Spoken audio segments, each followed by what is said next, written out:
A doozy woozy. A doozy woozy. A stonesy wonesy. I'm a little woozy.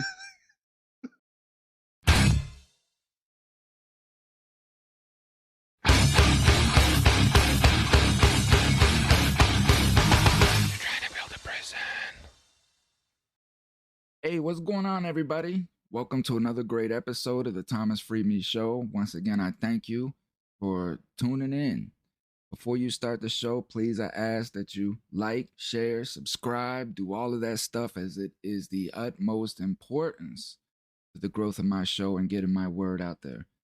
Please make sure to visit www.cominghomecoalition.com, which is a 501c3 nonprofit that has been founded by me for the people, for the community, and I am trying to stay privately funded so that it allows me to work within the community the way that I need to work.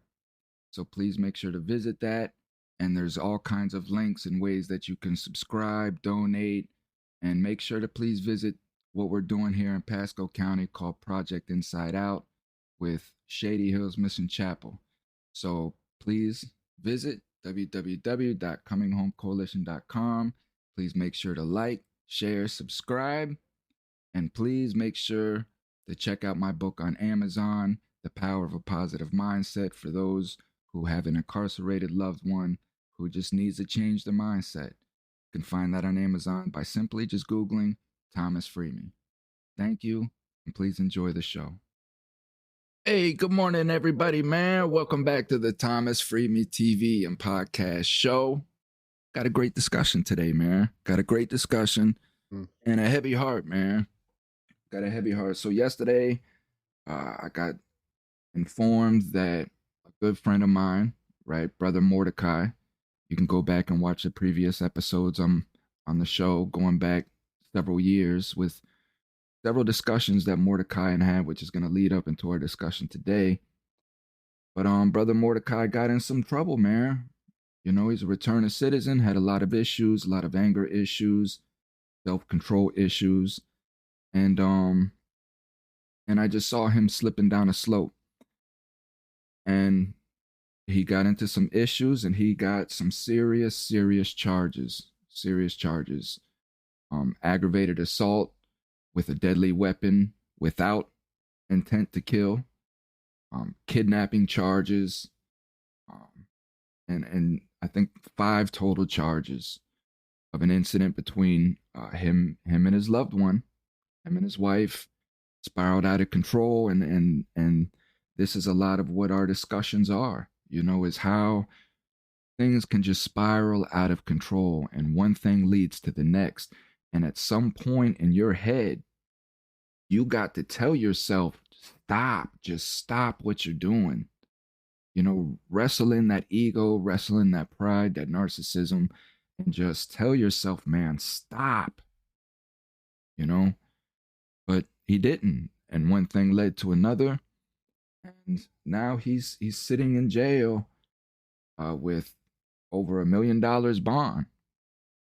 You know, so it's knowing that I know that he's sitting there now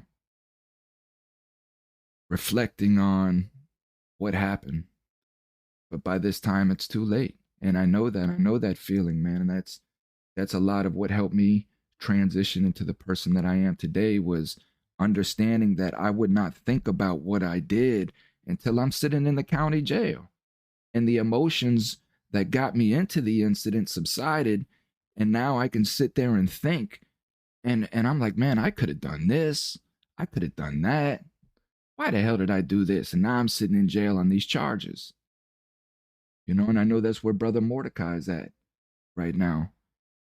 You know, just reflecting on how everything spiraled out of control, because this brother had some great opportunities. You know, we were getting him a 501c built. He had his own ministry. He was doing some really, really great things for himself to support his family for a long time. And things just spiraled out of control just that fast. And now this man is probably looking at 20 to 25 years, you know, and that's if the judge wants to run it concurrent. If these are consecutive charges, he's probably looking at life. So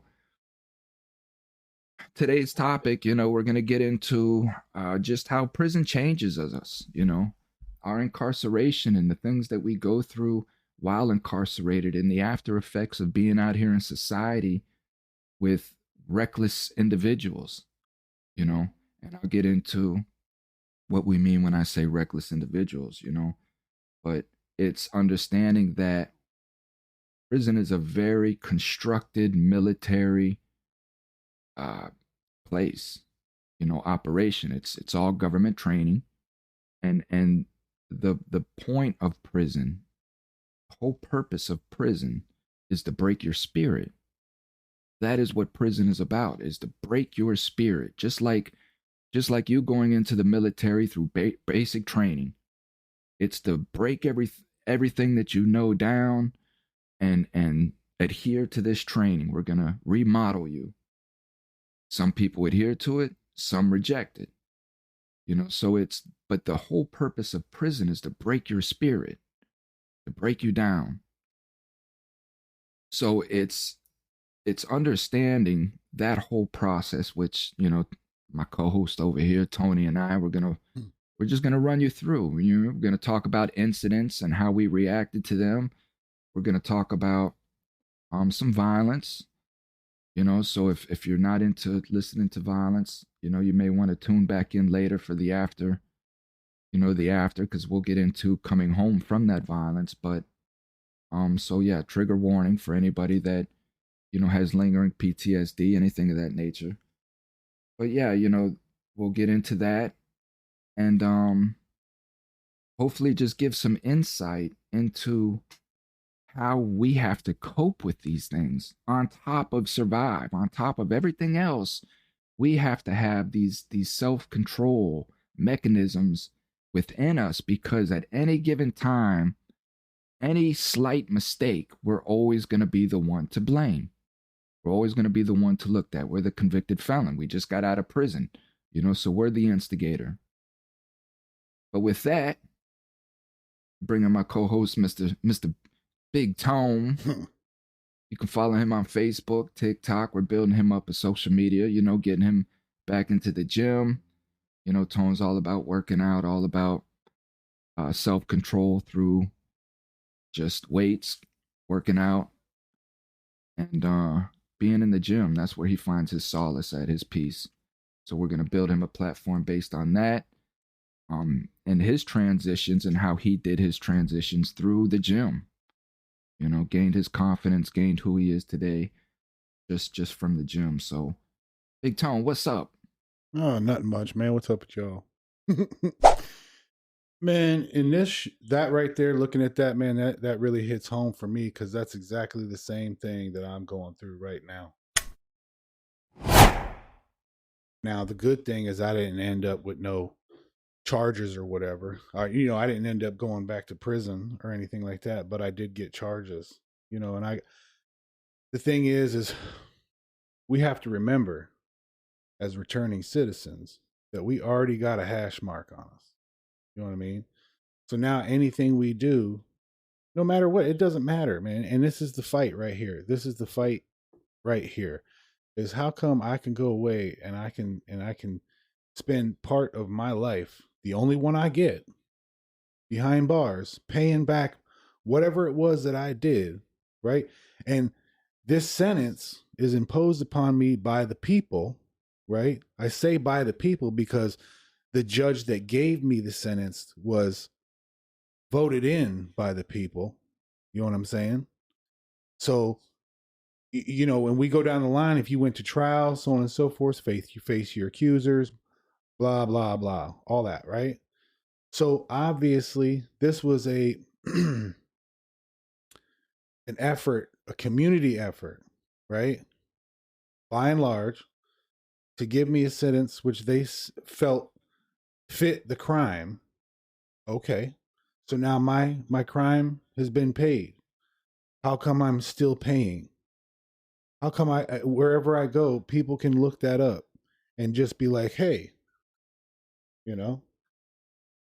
And not only that, but you know what they don't never have in there? And I'm talking about my particular situation, but they never talk about mitigating circumstances.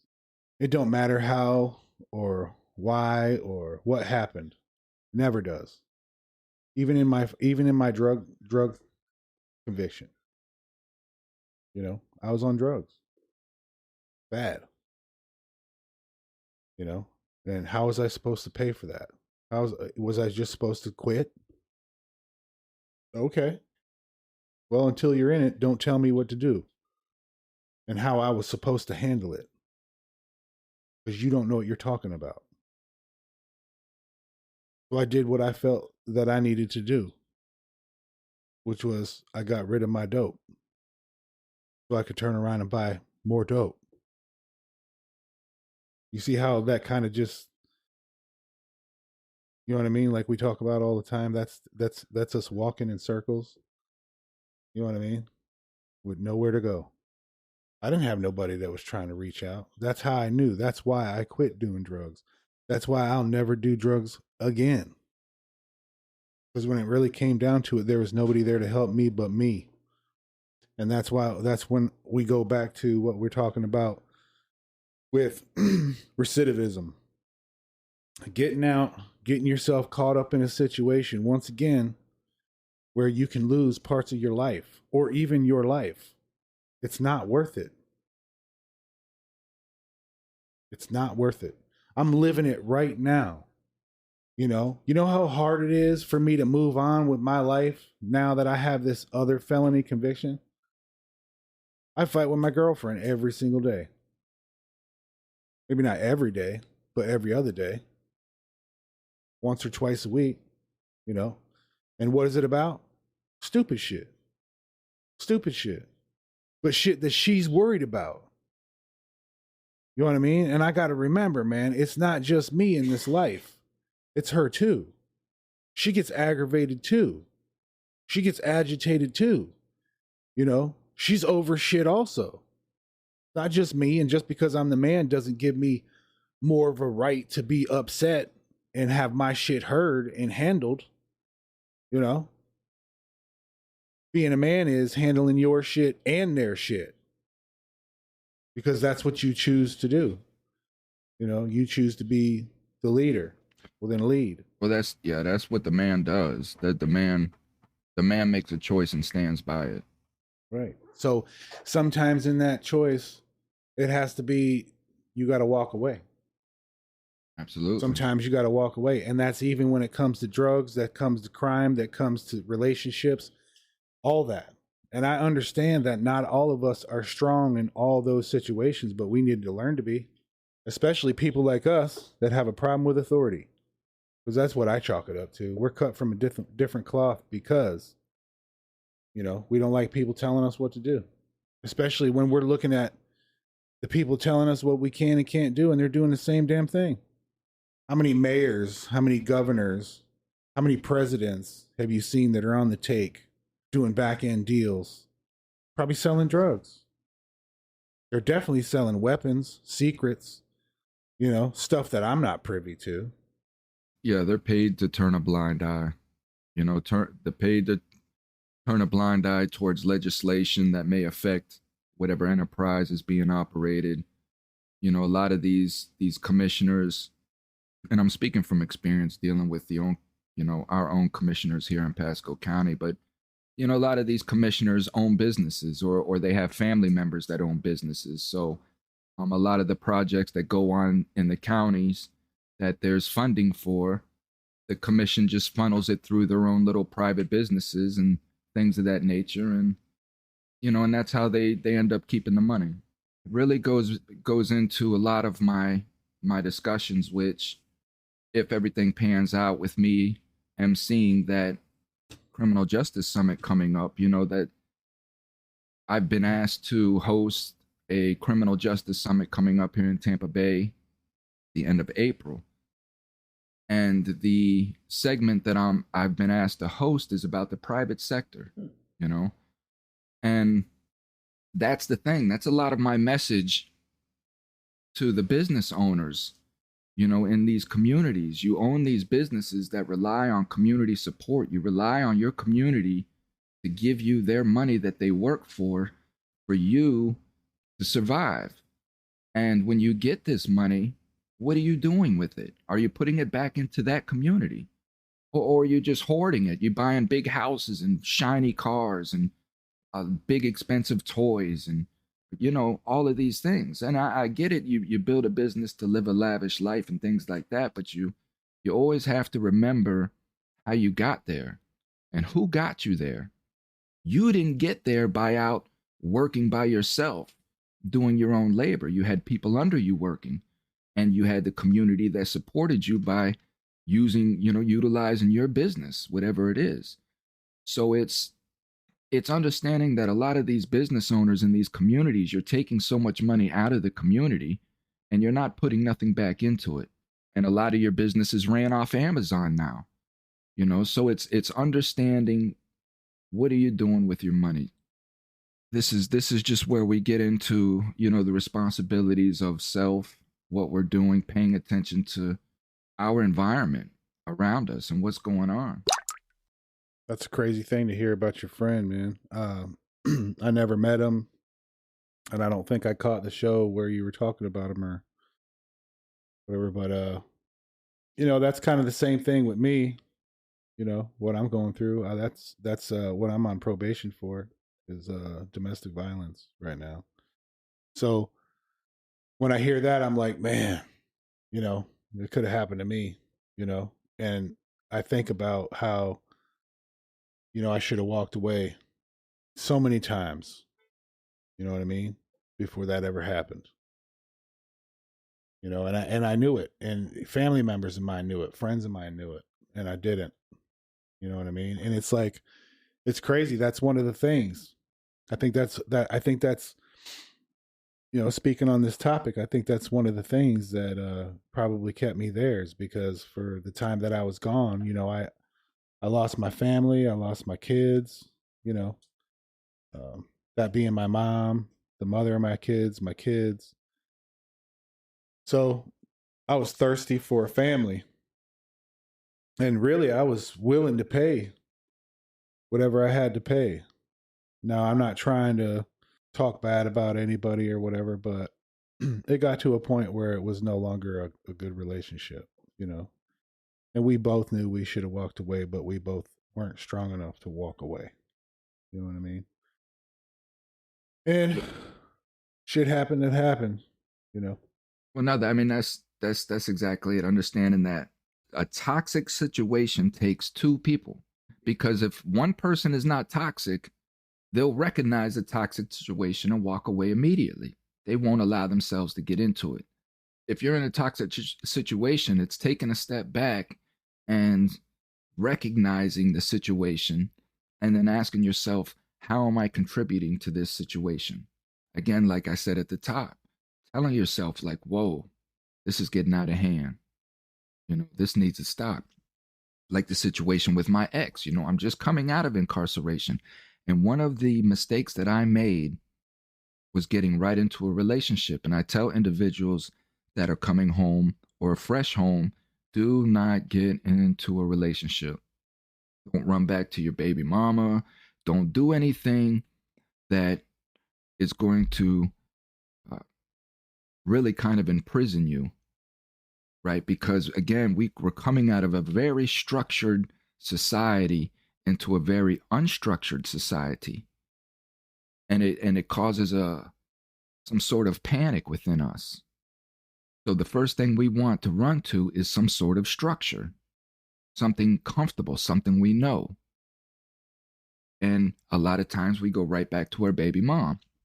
And then a lot of times, especially in the poor communities, a baby moms is not doing nothing, hasn't done anything, and she hears that we coming home and she's waiting on us.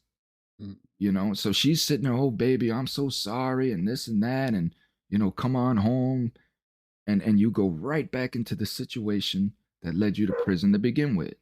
So dealing with that situation coming straight out of incarceration, my fear was getting back with my baby mom.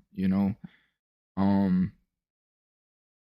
this woman drug me through the mud, you know during my incarceration. There was no support from her.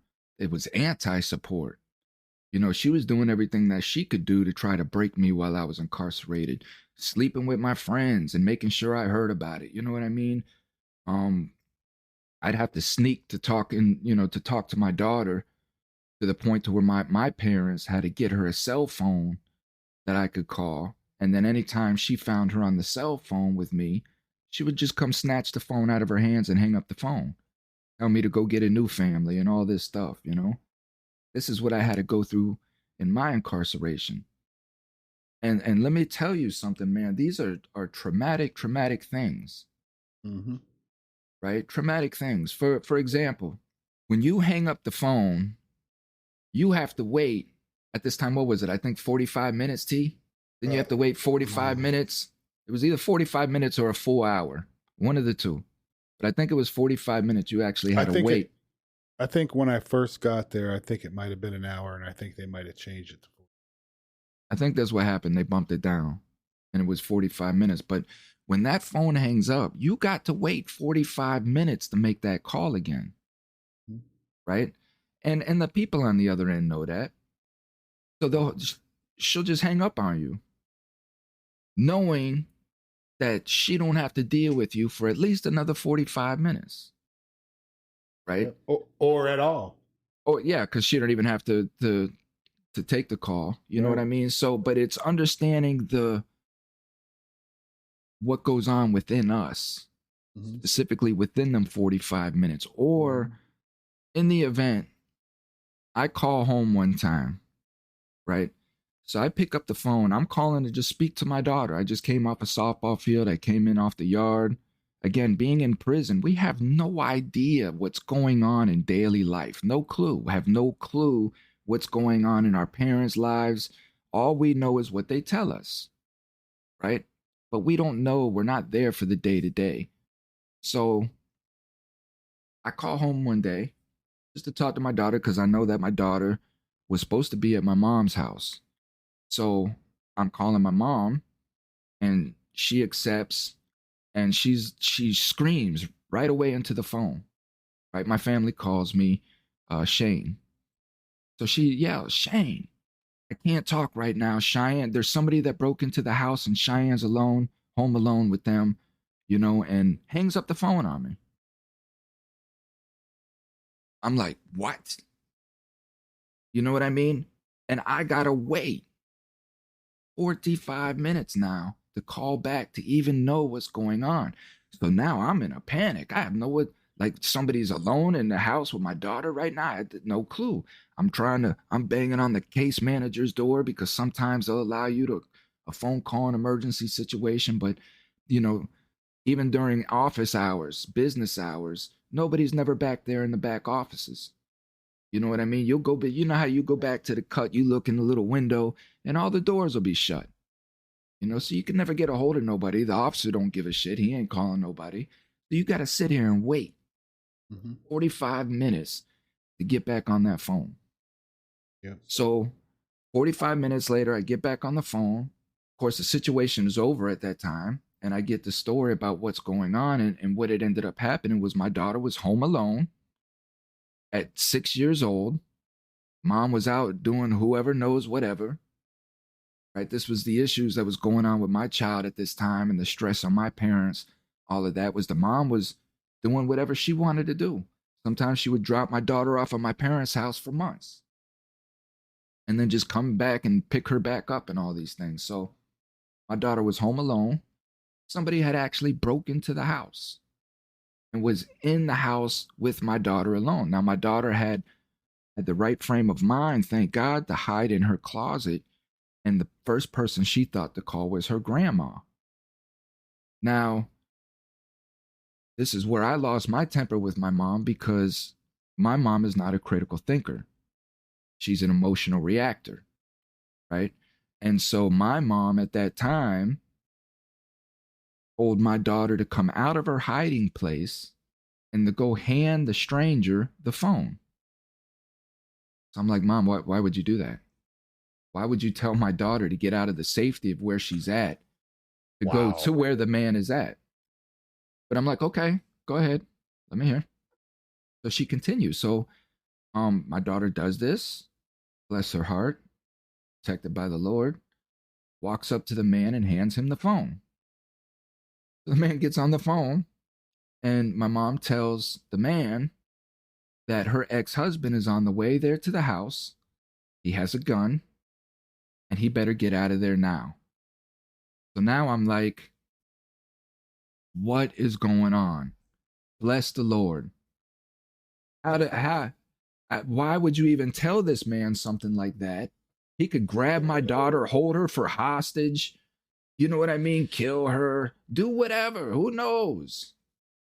But again, protected by the Lord, the man just dropped the phone and ran. So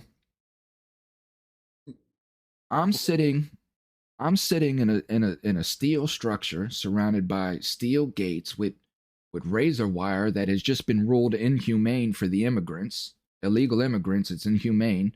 You know, out there in Texas where they were laying the razor wire out at the buoys out there, you know, to try to stop these illegal immigrants from coming across the canal. Well, they've been ruled and deemed inhumane, but they're not inhumane for us prisoners. Okay? So I'm surrounded by all of this, and I have to sit in this structure and know that there's nothing, know that there's nothing I can do but just sit down and take it. Yeah, man. That is the craziest story I've ever heard, I think. About the kid being hidden and then her coming out to go tell the wow.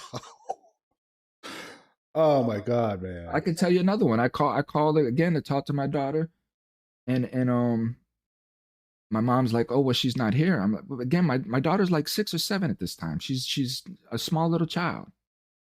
So, and this is in a trailer park. My mom stays in a trailer park. So I call it to talk to my daughter, and she's like, well, she's not here. I'm like, well, where is she? Oh, there's this nice man down the road that always comes by and remarks about how beautiful she is and how she reminds him so much of his granddaughter. And he came by today and wanted to take her to McDonald's.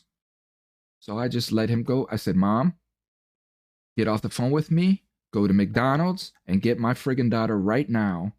She's like, what? I said, Mom, go now. So again, I hang up the phone.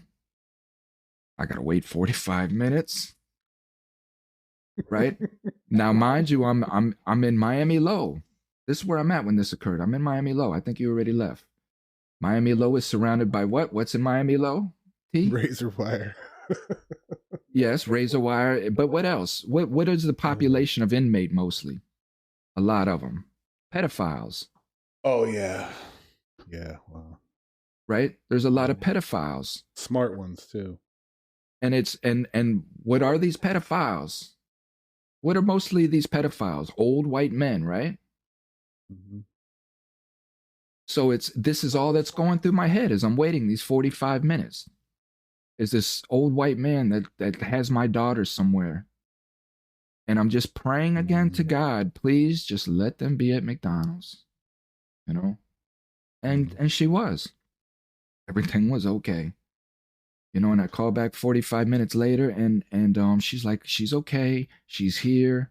You know, and I said, Mom, do you understand why? Like, yes, well, I understand now. I just wasn't thinking about that. And these are the results of emotional decision making versus critical thinking. No, you know what? I think I was there. I think you told me about that. I think it was right before I left. It was right before I left. I think you told me about that. Might have been. It might have been because, man, let me tell you something, man. I was the stress of that knowing, right? Is in so many folds. The stress, one, knowing I can't get to my daughter. Oh yeah. Yeah. Right? Can't get to my daughter. Then two, the frustration, the depression that comes behind that look at me, man. Look at the position I put myself in, that my daughter's out there in danger and I can't even get to her. And there's people out there that don't even care about her enough to not want to just be her friend, but be a parent to protect her. They're putting her in all these dangerous situations because all they care about is just making her feel good.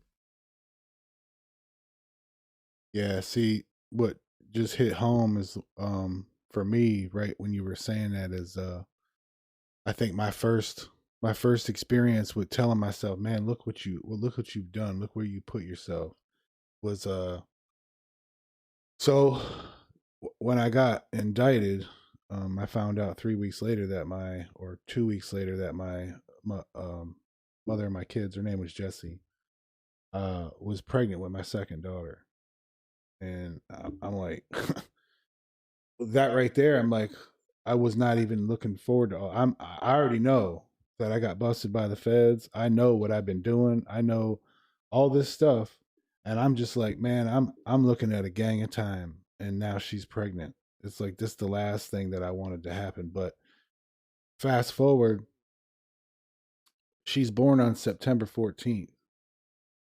Now you're talking about phone calls, right? Well, whenever I was calling home, first of all, I had to pay for my own phone calls because I didn't get no money from nobody. You know what I mean? I was in California. I didn't even get no visits, nothing. So the money that I made cleaning showers, I had to clean showers 8 showers every day.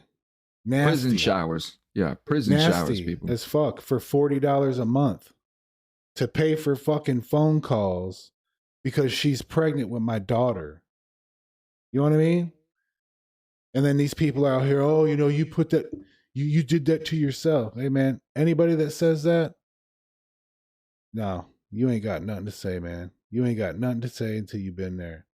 Okay? That's all I got to say about that. You get on your hands and knees and you scrub a prison shower floor every day. Okay? Every day for months so you can call home. All right? And then find out that the People mother have of your no idea. kids, this is how much they don't give a shit about you, right? The cops, the people in charge, the people that know what's going on. This is how much they don't give a fuck. The mother of my kids goes in to have my daughter because she's already high risk. Because what ended up happening was her placental wall tore away from her womb, right? So now she's got placental abreva. Well, thankfully, it grew into her bladder. So basically, the kid was getting all of her nutrients, all that stuff through the bloodstream that was supplied by Jesse's bladder. Okay. So she was still high risk. The baby could die. She could die. They both could die. Right. I'm sitting in prison. This is what I have to deal with. Right. Every single day. These are the things that have been happening to me as a result of. Right. So I'm sitting in here and I'm like, damn it, I should be home. I should be going through this with her. You know what I mean? And here I am in a steel cage, right? So she goes in September 14th, the day when my daughter was born. She goes in and she has an emergency surgery. First, she has to have the placenta removed from her bladder, right? They got to sew all that up. They got to deliver the kid, and then they're going to give her a partial hysterectomy because after this, she can no longer carry children. You know what I mean? So it's supposed to be a 1 hour surgery. She goes in at 10:30. I get called down to the counselors at 30 minutes to 4 o'clock count to get told that she just came out of surgery. She's had 3 blood transfusions so far. They don't know if she's going to make it, but they're going to go ahead and let me talk to her before they take her back into surgery because they still haven't controlled the bleeding. Mm. Then I get to go to 4 o'clock count. You know how long 4 o'clock count is? Yeah. And just talking about it, it's just Minimum 4 o'clock count is 45 minutes, and that's a fast count. Sometimes you could be in there to about 5:15, 5:20. Anyway, 9 blood transfusions later, they got the blood controlled, and my daughter was born 5 weeks early in an incubator. And I'm like, the only thing I can think is she could be gone right now, one or both, and they could care less to say anything. And they knew, they've known. The hospital been trying to call the jail since 11 o'clock.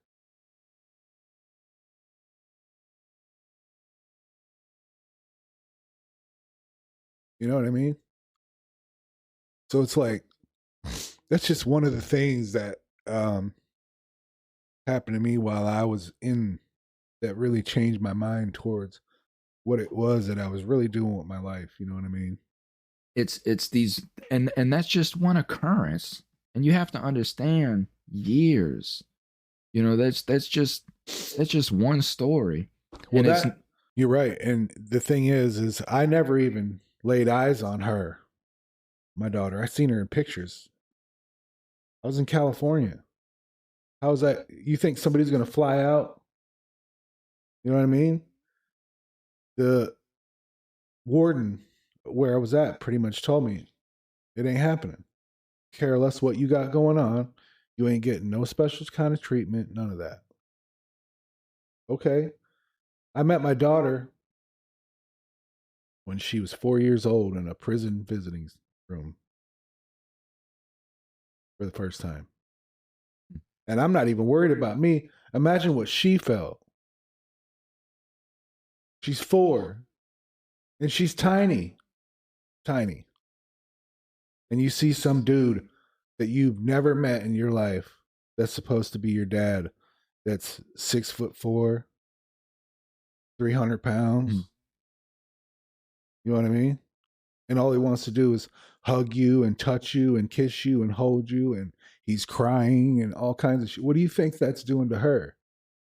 What's the experience of even coming into prison that visitors have to go through? You know, the long lines, the ugliness, the grayness of it, the darkness. You know, again, visitation guards are, for lack of better words, highly uneducated. You know, no compassion. It's just they're robots. You know, they're only there to make paychecks, to put food on their table. They're not there for human compassion. They're not there for, to help the process. They're just there to get a paycheck, and they don't even want to be there. You know, it's an ugly world. So to a 5 or 6 year old coming through there, seeing this as their first experience of meeting their father, like, and that's the thing, is this is years and years, years and years. Me was over a decade.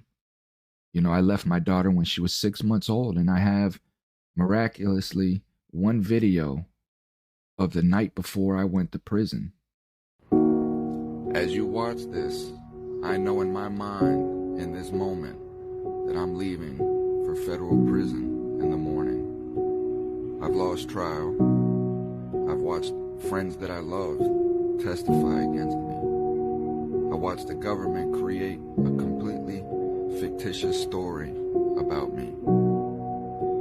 I was charged with conspiracy to traffic 5 kilos or more of cocaine.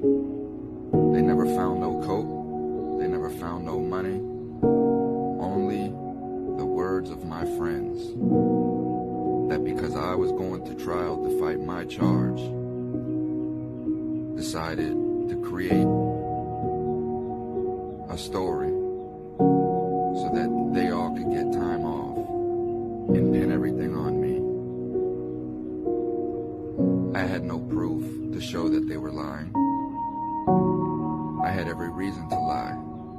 They had every reason to tell the truth, as the court said it.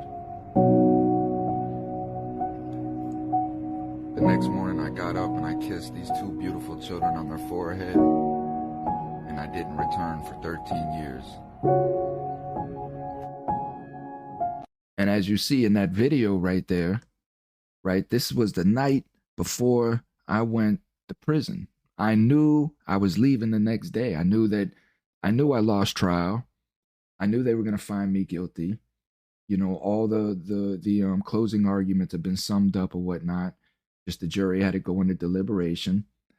And so that's my baby sitting on my lap that I had to, the very next morning, kiss her and her brother on the forehead and leave, walk away, and had no idea when I was going to see them again. And to know that all that was based off a trial that was provided with no evidence. It was all circumstantial evidence. It was only people testifying. These people were looking at life sentences. Some of these individuals I've never seen before in my life getting up on the stand talking about, you know, they bought kilos of cocaine off me. And it was years of watching my daughter grow up from prison. First of all, I was never that dude. You know what I mean? And what I mean by that is I don't hang around drama. A lot of people like to say, "Oh, you drama, you love pain, you a pain freak." And this, no. I don't like none of that shit. I try to put a stop to that shit as soon as I'm around it. Either I'm gonna get you to stop, or I'm just gonna stop fucking with you. You know. But as soon as I found out somebody was doing some dumb shit, no, I don't fuck with that person. You couldn't call me, you couldn't get a hold of me, you couldn't come around me. These dudes were doing junkie stunts, man. The shit that would get you killed. Then it would get him killed, yeah. He got his roommate fucking shot up. I'm humbug. Because he robbed somebody. His roommate didn't know what he was out there fucking doing. Went out and robbed somebody. People came and fucking just blasted up the house. Of course, the neighbor was getting out of, the roommate was getting out of his car. You know? Right. Junkie stunts, man. Yeah, I know. All about that, man. Motherfucker got me into a junkie stunt, man. Dude named Ernest back in the day. Because like I say earlier, we used to go into Tarpon. And get dimes. So Ernest tells me one time, he says, I'm a jit, right? Tells me, he says, man, take me down to Tarpon to get some dimes. So we ride down there. What he does is motherfucking rob the dude. He gets the dimes from the dude and then jumps on the fucking hood of my car and tells me to take off. I should have just stayed my ass there, but I just took off. This motherfucker still got me riding around in Tarpon. See, again, because I was a jit. And what it was, Ernest was getting high. I didn't know it. Mm-hmm. But this is what he was doing, is he was going around trying to rob people through Tarpon. He was going around trying to rob the little dealers in Tarpon with me driving him. And we circled back around, and the dude's name was Foot. So when we circle back around, Foot's out there in the middle of the road, and he's got this big ass bottle. He walks up to my car and right up over me, just takes the bottle and just slams it right into my windshield. Cracked my whole windshield. That's why I say people can get you killed, man. People can get you killed. When I lived in that trap house, I was telling you about that yesterday. So I told you that John used to leave me with some stuff I could get rid of if I wanted to, you know, do whatever I needed to do with it. So this dude, his name was Chris. He used to drive this Acura Legend, right? So he comes over one day and he was like, "Hey man," he's like, if you give me $100 worth, I'll let you get my car for like 2 days. I was like, all right, fuck it. Well, it's midnight. I didn't go out there and inspect this car. I have a reason to inspect this car. You know what I mean? So I'm driving around all night. I'm making my rounds. I'm doing this. I'm doing that, you know. Not even thinking, not even paying attention to nothing. I can't see nothing anyways. I'm high as fuck. You know what I'm saying? I've been here, there, wherever, right? Daylight comes and I'm hanging out at this house, and daylight comes and I go walking out to the car, and I notice on the driver's side of the car, there's like 6 bullet holes. Now ask me how I knew they were bullet holes. Because 1 or 2 of them still had the damn bullets in them. Right? So as soon as I get back to I'm fuming pissed, right? Fuming pissed. And I call this dude, I said, man, you need to come get this car right now, man. And he comes by and I said, man, listen, I don't even care about the dope, man. I said, you keep the dope. I don't care. I said, but you can't come near here no more. And he's like, why, man? What happened? I said, you got bullet holes all on the side of your car, man. Oh, yeah, but I said, well, I know what that's from. I said, you obviously robbed somebody or fucked somebody over or whatever. I said, I don't want to be caught up in that car. I don't even want to be associated with that car. So I said, no, you done. People get you killed, man. People will get you killed, boy. Mm-hmm. That's the whole thing, man. Is understanding that that was a daily occurrence for years, right? It's understanding that that's a daily occurrence for years, and then you compound that with our environment, right? You compound that daily stress of what's going on with our family, all of this stuff, right? Me every day calling home and there's just something going on, some kind of drama. You know what I mean? Just some kind of drama. And that was through the whole incarceration. That was all the way up until my daughter got to 11, 12 years old.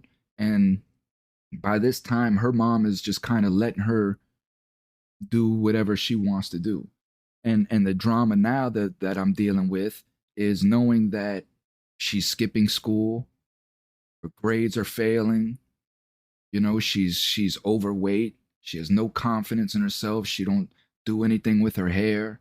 And my daughter is a gorgeous, gorgeous girl, you know. So it's just all of that compounded with the fact of what we were going through our incarceration. Me going into prison with this clip at this time, 17 and a half years. And so getting in there, fighting my case, trying to keep up with my appeal, dealing with these appellate lawyers, where my attorney that we paid, 5 digits for, just dropped my family after the trial and told them, well, good luck, wish you well. I know a great appellate attorney out there in Orlando that can help him. He's got some great issues. I'll hook you up. Well, I never even talked to this appellate attorney. Never even talked to him. He just sent me a brief of what they were going to file. That was my direct appeal. Of course, it was denied. And then it was me fighting that case, my 2255, getting into the law library, trying to learn how to read law. That's the first thing a person has to do is learn how to read law before you think that you know law. Right.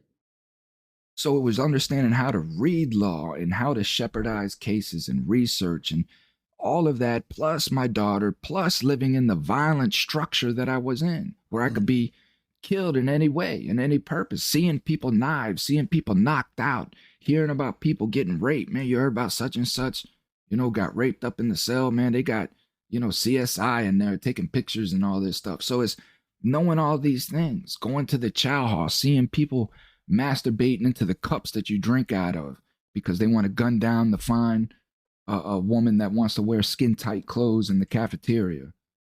You know what I mean? It's all of these things that are occurring on a daily basis for years, decades.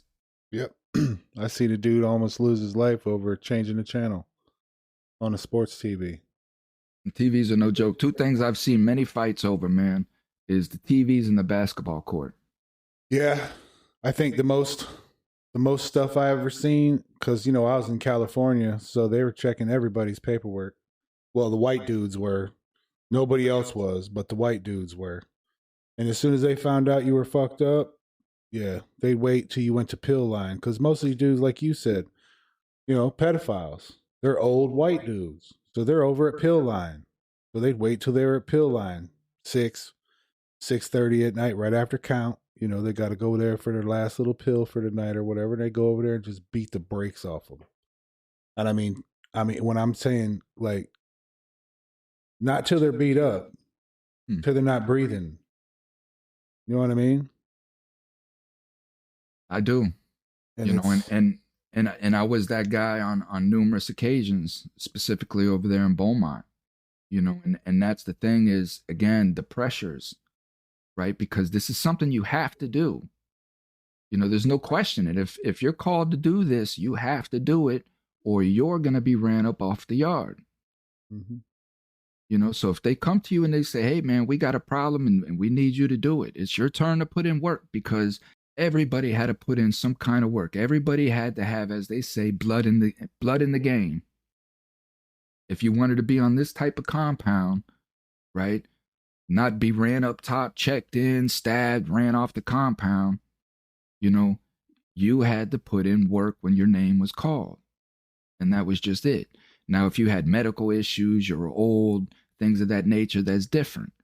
But us, me, you, big old solid white dudes, like, you knew me in prison, right? How was I in prison? What was my demeanor like in prison, T?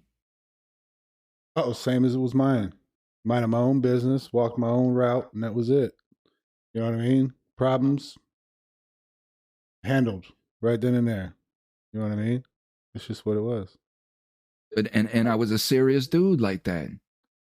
Well, yeah. If you've done any type of serious time, you was a serious dude. You knew who you knew who was who. You know what I mean? There was dudes ain't never done no real time, and then there was dudes that did some hard time. You know. So, quick story of Tony and I. So one day we're sitting down in the day room at Miami FCI, and we're watching TV, and Tony comes and sits down next to me, and he's like, man, listen, man, you heard what's going, what's going around? I'm like, what's that? He's like, man, because I worked out with this dude, right? That I guess is a known pedophile. He's like, I worked out with him. Now the people going around saying that I'm a pedophile. So I looked over at Tony and I'm like, who the hell said that? He's like, man, I don't know who said that. And I said, man, that's not something that you let slide. Nah, hell no. I said, one, because you're sitting here next to me watching TV. And if that's the going around, then next they're gonna say it about me, you know? So I said, no, that thing, I believe it was like a Saturday morning, right? Because on the weekends, the compound is open at a low, right? So you actually can get out and move around, where during the week they're controlled moves. Right. Only you can only move at the top of every hour, right? Then you're locked in wherever you go. But on the weekends, it's just open. You can move freely. Yeah, in and out of other housing units and all that. Yeah. So I told Ty, I said, man, let's go find this out, man. So we figured out where it came from, and what we do, T. Oh, we went straight to the horse's mouth. Walk right up in his cell. Oh no, I wouldn't say that, man. I would never say nothing like that about you, bro. Been trying to put it on the next man. You know, woke him up. He was in his bed asleep. Hey, hitting him up. Hey, let's go. Get up, man. What's this you talking about, man? Oh, I think JJ was saying it. Nah, but you're going around repeating what another man said. Now it's on you. This is why you got to know before you start repeating what somebody else said. Now it's on you, because I found that it came from your mouth. Right.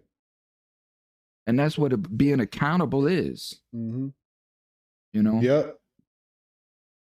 And 9 times out of 10, what I found in my life, when it comes down to being in that type of fire right there, hardly anyone is going to stand on their truth. Right. You know, they're going to fold that pressure. See, the crazy thing is I didn't even know that dude was a pedophile. And that was the first I heard of it. And then I went and asked him about the shit. I said, you're a pedophile? And that was before I seen you. And that's when I was like, fuck. And then you were like, yeah, man, that dude's a pedophile. You didn't know? And I was like, no, I ain't in here asking nobody shit. Because I figure everybody's a fucking pedophile in here. Well, right. And that's the thing about the low, right? So it's understanding that to go from a medium to a low is a big step, because it's known that you're going to be surrounded by pedophiles.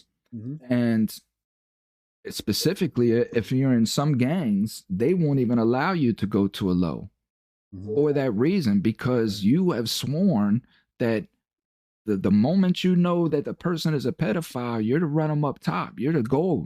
It's a green light. Mm-hmm. So how are you going to go to a compound that's filled with them? How are you going to be on the compound with them?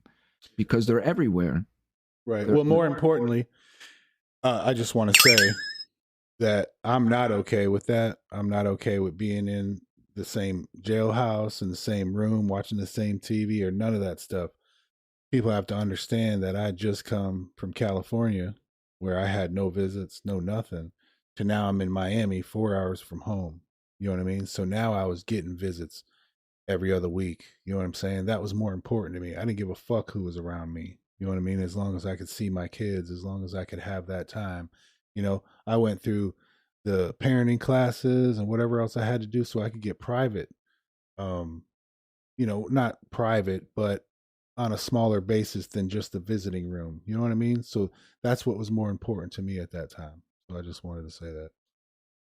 Well, and after, well, that's the whole point of us coming to the low, is to get away from all of that drama, all of that tension, right? That's the main thing, is that just that daily tension of knowing that anything could set off at any moment. And coming there, you're knowing that you're entering into an environment that you disagree with, but you're going to have to make these sacrifices, one for the family, to make things easier for the family, to make our time easier, to get away from that tension, things that nature. So when you come to the low, like you said earlier, you're not walking around checking people's paperwork. You're just doing your time. Right. But it's still knowing that there are instances that you still cannot let slide in any prison, no matter where you're at, because if any time that you're viewed as a mark, right? Anytime you're viewed as a pedophile, a rat, weak, anything of that nature, then people are going to steal from you.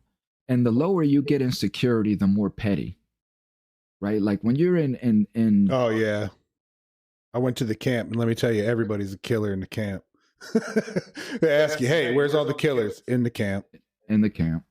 So it's knowing the lower securities you get into, the more petty the people. They're not like in the high mediums and penitentiaries where people are going to, approach you directly, straight up to you, mano a mano. They'll do petty shit. They'll piss in your shoes, steal shit out of your locker. Well, maybe. No, see, when I was in the camp, they drop a kite on you. Mm-hmm. What's a kite, T? What's a kite?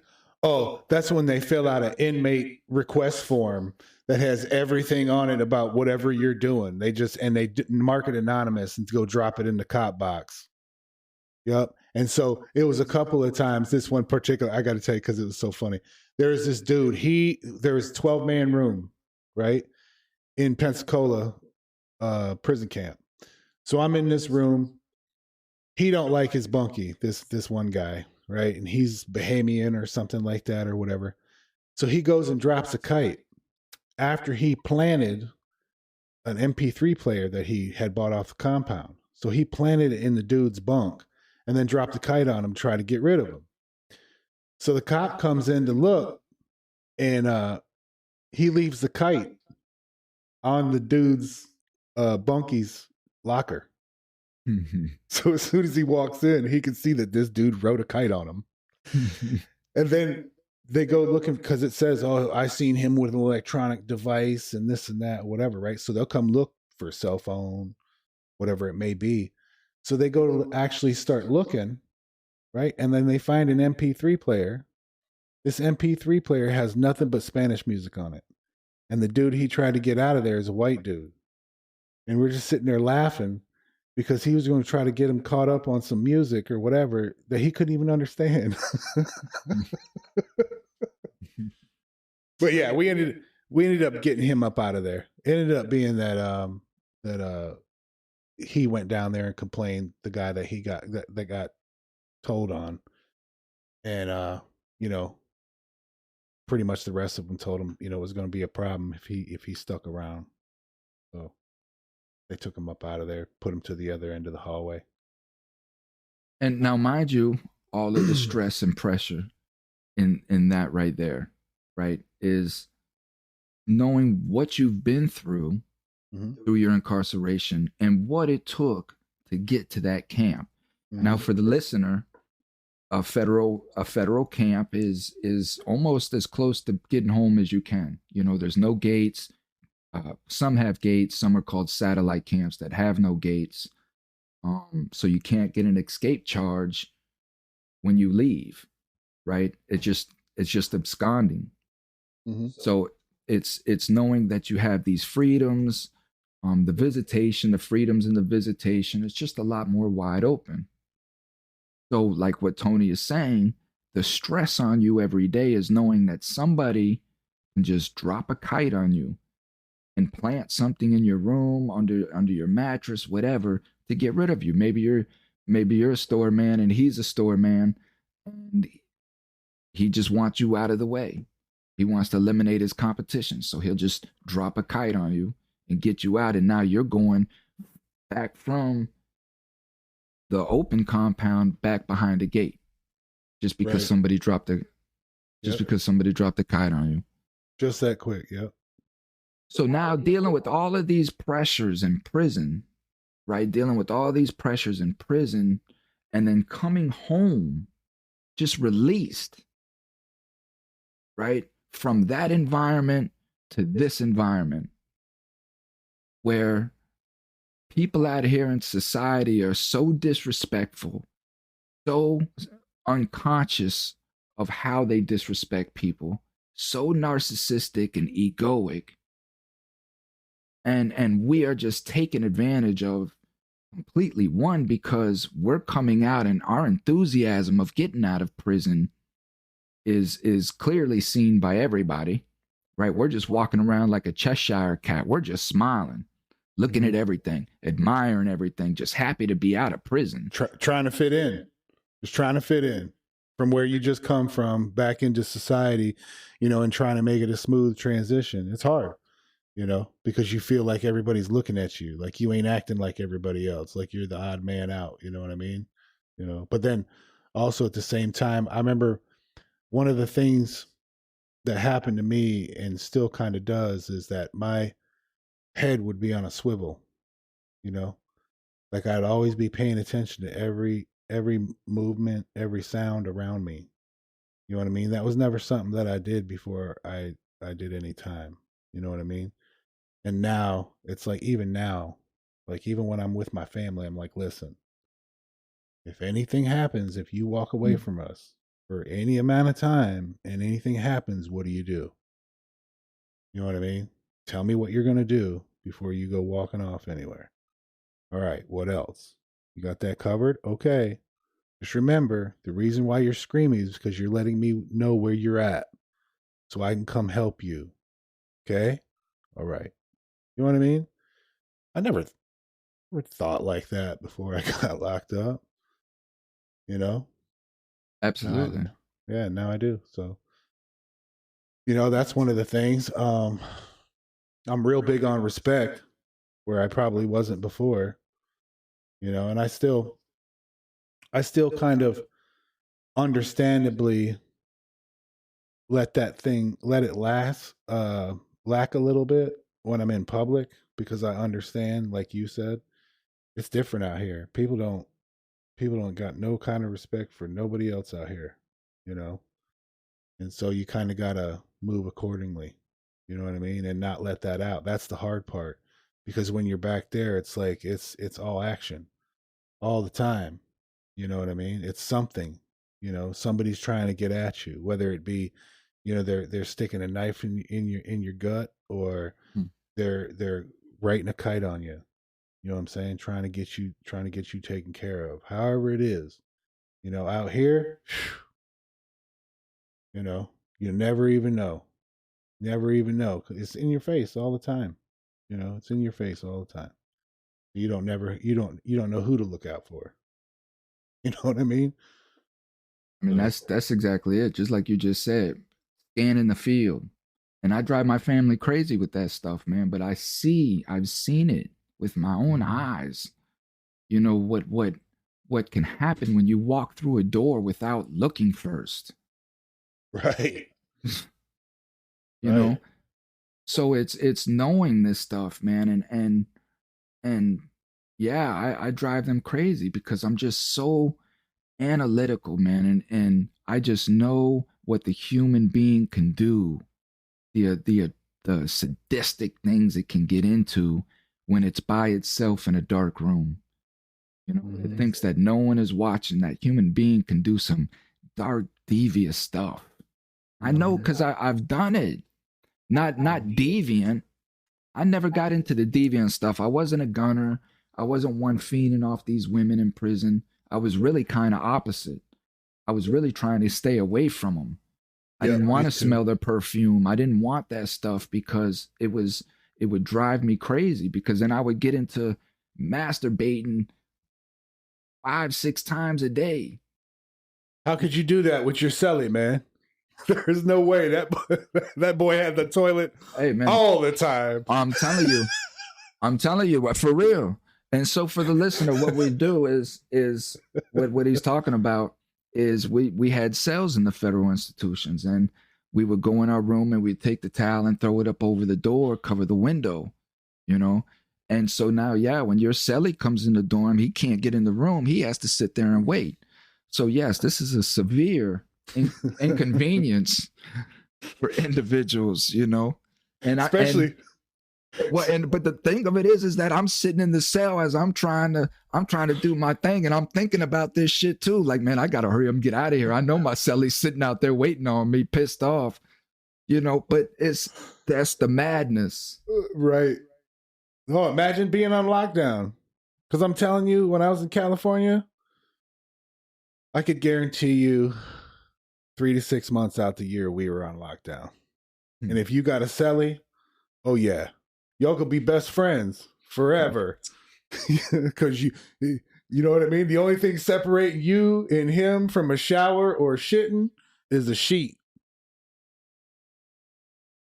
Yeah. You know, you got to have self-control, you know, because that's a no-no, you know. That's something you don't do, is that right there in the cell with your cellie. Oh no, I'm not talking about jerking it. I'm just talking about when you're on lockdown and you got to shit or you got to shower or whatever, you know. The only thing separating you and him is the sheet. You know, you put your back to him, you put a sheet up, and you go over there and you handle your business. You know, and that's it. You know what I mean? And it's like, but that's the stress in itself too, man. Again, if you have no self-control over your libido, you know, no self-control over your sex drive, and now, like you say, that's a good point. You're on a lockdown, sometimes for a month, and you know that your cellie will stick you 45 times he catches you masturbating on him. You know what I mean? Yeah. So it's like, again, stress, tension, pressure. Mm-hmm. You know, all of these are traumatic things that we have to go through, that we now have to come out. And again, going back to the very top, you know, why I got into the relationship that I did from the gate. One, I haven't had female companionship in 13 years. I knew I craved it, and I didn't want to fall weak into getting back with my baby mom. And because, again, she's trying to work her way back in, no matter how much atrocious shit that she did. She had the gall to try to work her way back in, you know? And so it's knowing that to stay away from that, I had to get into another relationship and that's the whole reason why that relationship turned out the way that it did. I could sit here and blame this woman for being a narcissist. I could blame her for her agenda and her reasons. But the bottom line was that the whole thing started toxic. The root was toxic. It was filled with lies and deceit and not true intent. So it turned out the way that it did. But it was understanding that this was a human being that had no understanding of incarceration whatsoever. Couldn't even understand why I was incarcerated, you know? And so with that, not understanding the PTSD, not understanding that when I went into a restaurant, like you say, I'm looking everywhere. I'm scanning the field, and I have to sit in a certain place, and I got to make sure that I'm angled a certain way. You know what I mean? I got to make sure that my right side is freed up. I do this today. Yeah. I don't never put my back to the door. Never. I don't sleep like that. You come in my house, I'm the closest one to the door. My woman's on the other side. Mm-hmm. You know what I'm saying? Because I'm gonna put myself in the middle of anything got going on because I've been there. I know what time it is, and I'm not gonna panic. You know what I'm saying? And in the other most important part that people don't understand is I know how people can be. You know what I mean? Not from because that's who I am, but because I've witnessed it firsthand. You know, I've been around it. You know, everybody thinks they know the atrocities of men until you're there. I was gonna you just reminded me of something that kind of changed my mind to a lot of things too. Is when I was making my way into Miami, right? There's three of us. Me, another white guy, and a Spanish guy that didn't speak no English. Right? Well, me and the Spanish guy just come from like Florence, medium, Florence, Colorado, right? So and I was coming from Victorville. I mean, I tried to say what's up. You know, he knew what it was, but this other guy, he talks to me for a couple minutes. You know, because I'm like, hey, I was like, what's up? And he was like, yeah, you know, we're on our way to Miami. You know, when we get there, you know, it's going to be like this, it's going to be like that. And I was like, all right, that's cool, you know. And he said, where are you coming from? I said, oh, I'm coming from the medium. I said, well, where are you coming from? He said, oh, I'm coming back from court. Hmm. And I'm like, okay. You know what I mean? So I'm thinking he just got sentenced or whatever else. So then my next question was, hey, man, how do you know what this compound looks like? If you just got sentenced, he's like, oh, no. Uh, I've been here for like a year. I said, oh. And I stopped talking to this dude. Well, as soon as he figured out that I wasn't talking to him no more, that's when he turned around and said, oh, well, there's a guy on the compound. His name is Josh. He's the leader of the the kinsman over there. He said, you might want to talk to him. He said, oh, and by the way, he don't like me because my paperwork's not good. I already knew when you told me that you were coming back from court. Yeah. You ain't got nothing else to say. So I'm, you know, and in my mind, I just come from the medium. We don't have that kind of people in there. So I had no idea how this dude's paperwork was dirty or not. But as soon as I got there, I got two co-defendants and they all know this dude, Josh. So I go talk to Josh. Josh tells me about this dude. Oh, yeah, that's Spielberg. I said, Spielberg? Who the hell is Spielberg? What the hell? He's like, oh, yeah. Well, tell me about this dude. Oh, well, he went back to court and he turned evidence against the parents and the directors and the production company or whatever that he was involved with for making kiddie tapes. You know, rape tapes with kids in it. He was the cameraman. That's why they called him Spielberg, because he had all the video evidence. Like, man, you got to be fucking kidding me, man. Yeah. That was my first experience. That shit made me so sick, dude, for days. Just having that dude even look at me and talk to me, man, and then knowing what this dude was up to. You know what I mean? And then knowing how easy it was for them to let him come back to court and just let him tell on somebody else and him to go ahead and take some time off of whatever he was doing. And he still got less time, whether it was the top end or him getting time off, than I got for selling dope. Meanwhile, he's got a video collection, a production company, directors, and a network of parents. Really? Well, it was like, for the listener, understand, you know, when I first got incarcerated, I went up to Mariana FCI. And at this time, it was not a sexual offender camp, right? And this, I'm in the middle of this whole transition. And so it's knowing the things that were going on. Like, as soon as a pedophile hit the compound, right, we ran them off. It was free reign. You had free reign to just run them off. And what I mean by that is, is beat them off the compound. You would just run up in their cell and just do whatever you wanted to do to these people. No one cared, you know. And so I was a big part in that. I was a big part in that because I went in and I was angry. I laid out the story of what I was going through with my daughter, and I'm surrounded by these people, and I got free reign to take my anger out onto other individuals, and then mix in the concoction of the fact of me being bullied my whole life, and me coming into my now new confidence of realizing how brutal I could be with my hands, just this whole dark concoction, and I would sign up for it, and it's going from that environment to now being on a compound to where you're surrounded by them and you can't let it affect you. Of course, there's a large transition between when I first got in and when I got to the low, but it's knowing that the federal system protects these people. And it's knowing that the reason why Mariana transitioned, because they actually brought in a program that they actually get funding to run a class for these people. Right. So it's a rehabilitative class, and this compound started funneling all of these pedophiles on. I mean, it got to the point to where we couldn't run them off fast enough. And what they were doing to you is they would put a bunch of them in the shoe, right? They put like 40 or 50 of them in the shoe until they had, a good 40 or 50, and then they would release them all at one time.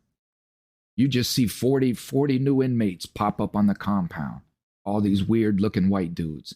And you guys have to understand, if you're coming to a medium or higher, this is hands-on stuff.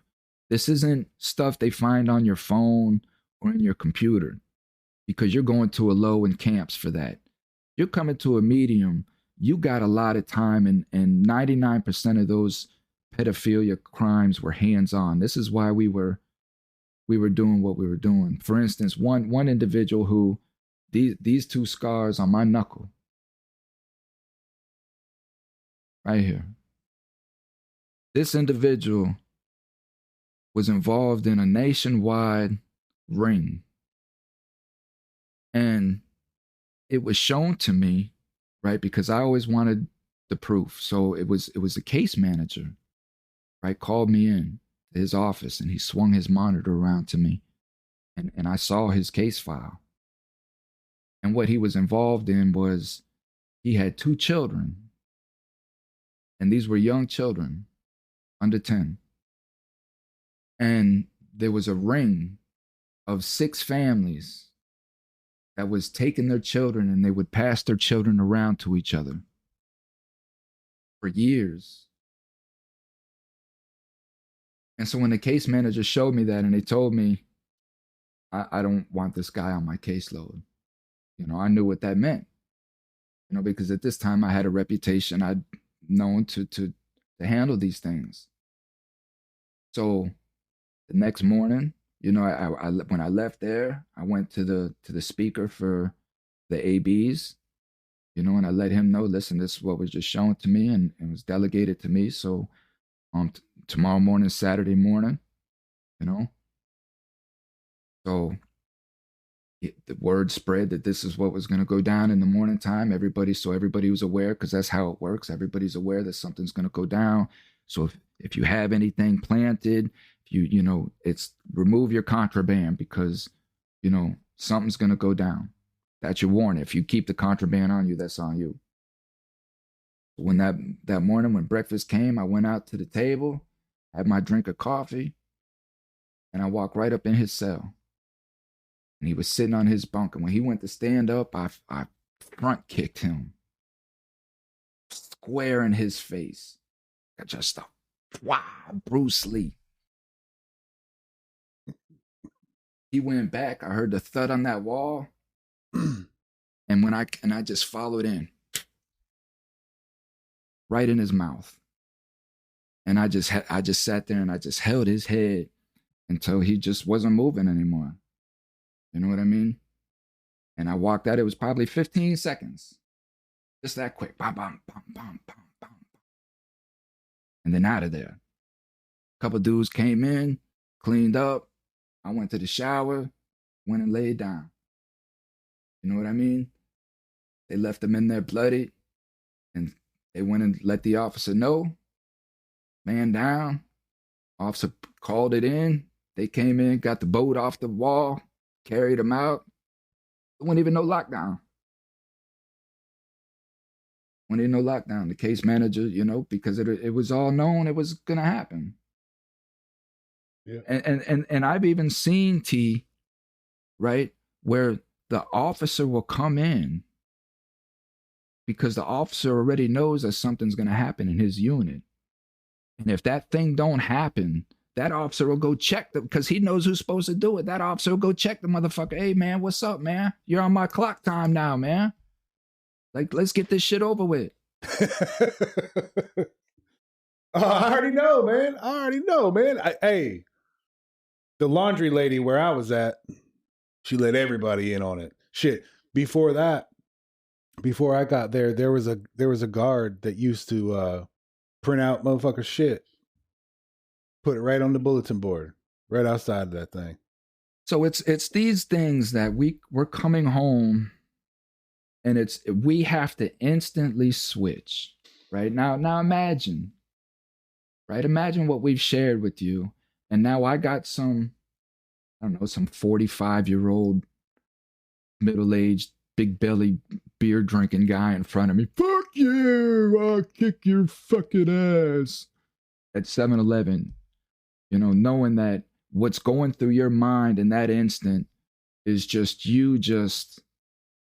like a freight train, like an 18-wheeler with a drunk driver driving right through them. Right. Can't do that no more because now you going right back and you gonna be messed up now. It don't matter what he did, said, nothing. And that's the pressure, and in prison we demand respect. It is demanded. You will respect me or you'll die. You know what I mean? And we have to transition from that out here. And now when you're wrapped up with a woman who may be triggering you or pushing those buttons, don't respect you. When you come from an environment where you demand respect, straight up killers, you know what I mean? Don't grovel, but they respect you. And then you get out here and some woman just, oh, you a fucking pussy. You ain't shit. Treat you like you ain't shit. You know what I mean? That's why I fucked your homeboy. All of this shit, just constantly pushing these buttons because the whole time you've been incarcerated, she been messing around with fuck boys, beta men. Right. And so that's what she's accustomed to because that's what's just rampant out here in America right now. Right. And she's bringing that into that relationship with you. Right. Crazy, man. It's crazy. And then it's like, it's a rough situation, man. You just got to find yourself a way up out of that. You know what I mean? Because you ain't that, You only become that in a situation where you have to become that. And if you have to become that in a relationship with a woman, that's not the relationship you want. That's not the relationship you need. Matter of fact, it don't even stop there. If you go to your job and it's constant drama and strife, then you need to find a different job.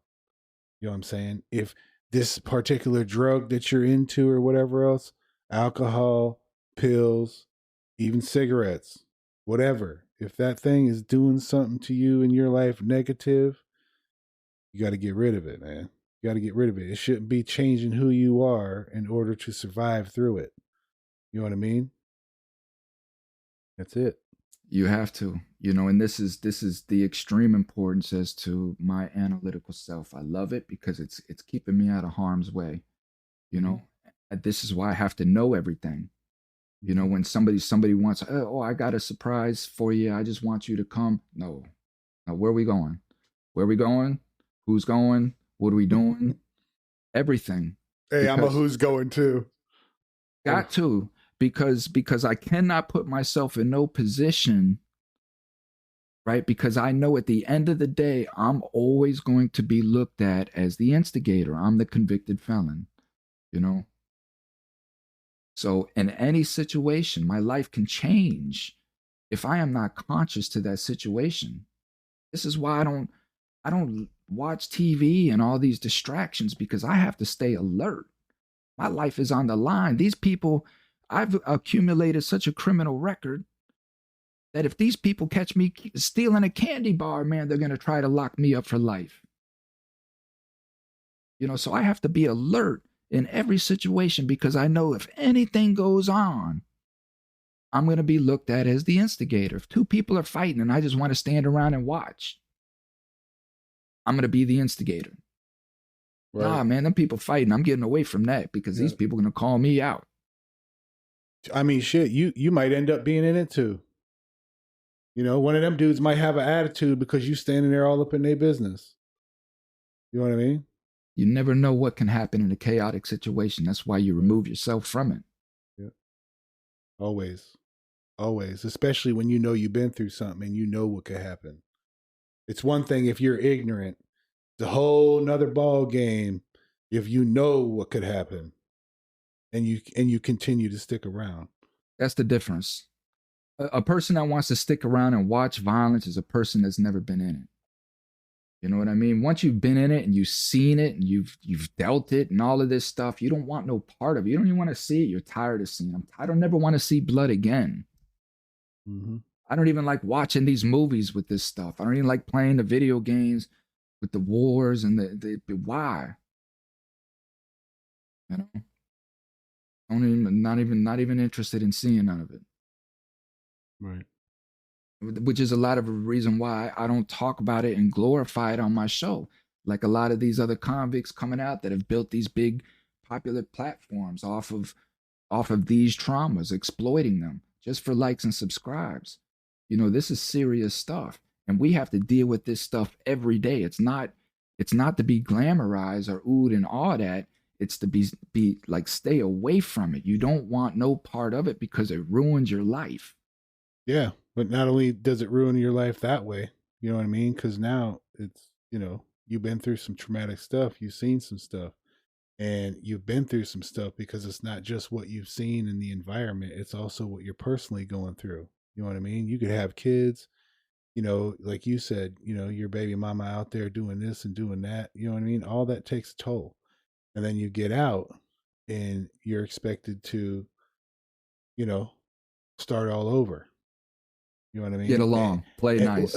Right. And then it's like, and then you're not even afforded the same opportunities that you were before. And then everybody's like, oh, well, what's your problem? What do you mean, what's my problem? I haven't been through enough as it is. You know what I mean? Obviously, I made a mistake. I paid what I owed. But I paid way more. And I understand, no, that's not who I am. And I'm trying to move on. But it's like a bucket full of crabs, man. You just want to keep me in there with you. You just want to keep me down, man. And I'm trying to get up out of here. I'm trying to get out of that energy. I'm not trying to be negative. I'm not trying to be violent. I'm not trying to be none of that. I'm trying to get away from that because I know what that is.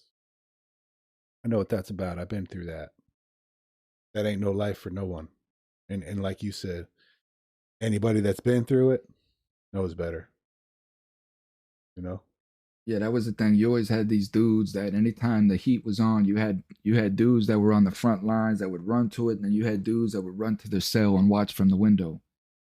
And then they would tell somebody else like as if they were the one out there fighting and all this stuff. What, you just telling me that the other day? Dude all up in the floorboard. Dude all up in the floorboard, man. Yeah. Talking about the chase. Yeah.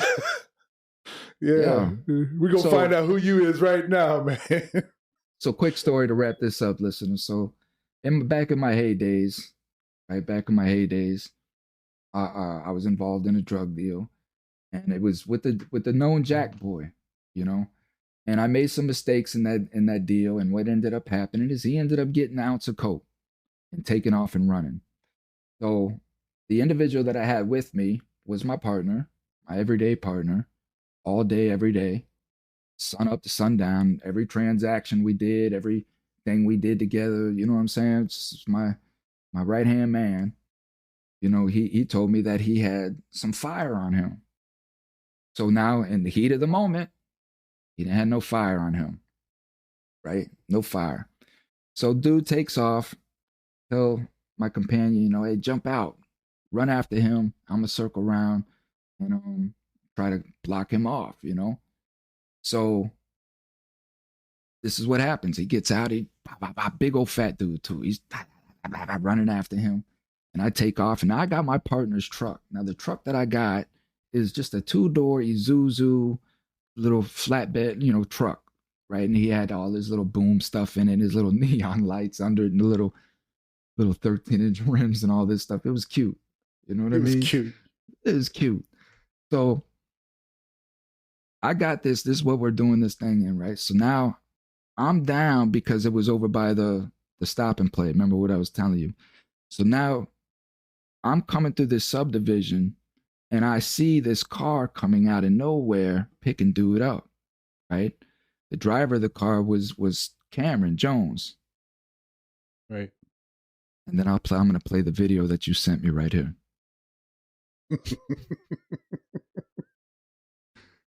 So this is the dude that come and picked up, right, the robber. So now they go on a chase. Now I'm in this truck. I'm in a little stick shift, right? And I got driving skills. They're in a 4-door Caprice, I think it was, like an 88 Caprice or something, right? So now we're going down US 19 about 9 o'clock at night, and there's no stopping, right? I'm trying to clip him in the middle of US 19 in traffic, you know, and I just cannot catch him with this truck, but I'm just staying with them. I'm on their bumper, we're swerving in and out, like we're doing some crazy, crazy, stupid things, right? So this goes on for about 30 minutes, crazy driving. What do you think my tough talking, gun packing homeboy was at? On the floorboard. Just don't kill us. Just don't kill us. Please, just don't kill us. Looking at him, man, you're all right, man. Just stay down there. You'll be all right. Get your little blanket and a pillow, man. Everything will be all right. I knew then that the dude wasn't no good. I knew then he was soft as cotton. That's why Dick drive this car, not pussy. With that, we out.